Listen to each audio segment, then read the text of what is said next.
কবরে সম্মিলিত মোনাজাত করে না, ওই যেমন ফরজ নামাজের পর কোনো দলিল নেই, কবরেও সম্মিলিত মোনাজাত যখন মাটি দিতে যাবেন দাফন করার পর নিজে নিজে দোয়া করবেন। ওখানে সম্মিলিত মোনাজাত নেই, সম্মিলিত মোনাজাত কোনো জায়গাতে নেই, এমনকি বিয়ে পড়ানোর পরে সম্মিলিত মোনাজাত করে না, ঈদের নামাজের পরে সম্মিলিত মোনাজাত না।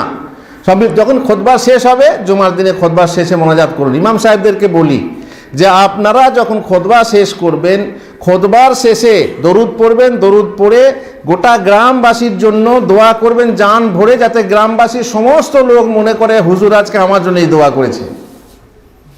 যুবকদের জন্য দোয়া করবেন, বৃদ্ধদের জন্য দোয়া করবেন, অসুস্থ ব্যক্তিদের জন্য দোয়া করবেন, ঋণগ্রস্তদের জন্য দোয়া করবেন, যারা ব্যবসা করে তাদের ব্যবসায় বরকত হোক, যারা চাষবাস করছেন ফল ফসলে আল্লাহ বরকত দাও, আল্লাহ তুমি ঘরে ঘরে রোগী আছে তাদেরকে সুস্থ দান করো।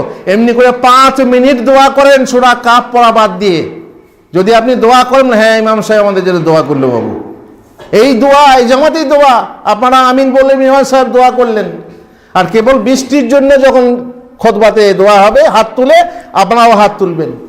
ঈদের পরে ঈদের শেষেও তাই, খুতবার শেষে দোয়া করবেন, সবাই আমিন বলবেন, এই তো জামাতি দোয়া, জরুরি নয় হাত তুলে করতে হবে। যখন দাফন কাজ শেষ হবে আল্লাহ রাসূল সাল্লাল্লাহু আলাইহি ওয়াসাল্লাম বললেন ইস্তাগফিরু লিআখিকুম, ইস্তাগফিরু লিআখিকুম, তোমরা তোমাদের ভাইয়ের জন্য ইস্তেগফার করো। কিন্তু আল্লাহ নবী হাত তুলেননি, কোনো প্রমাণ নেই আল্লাহ নবী হাত তুলেছেন, সাহাবীরা হাত তুলেছেন, আমিন বলেছেন, নেই।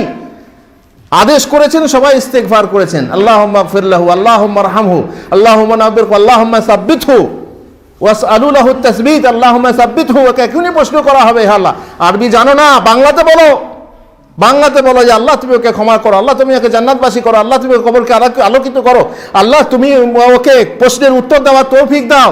দেখি এটা আল্লাহ বুঝবেন না, বাংলা দোয়া আল্লাহ বোঝেন না, কেন দোয়া করবেন? নামাজের ভিতরে হয় আলাদা কথা, এই তো বাইরে করছেন। সুতরাং একটু মনকে একটু নরম করুন, ওপেন করুন, তাহলে নিশ্চয়ই এগুলো খুব সহজ হয়ে যাবে। ومن أحسن قولا ممن دعا إلى الله وعمل صالحا وقال إنني من المسلمين।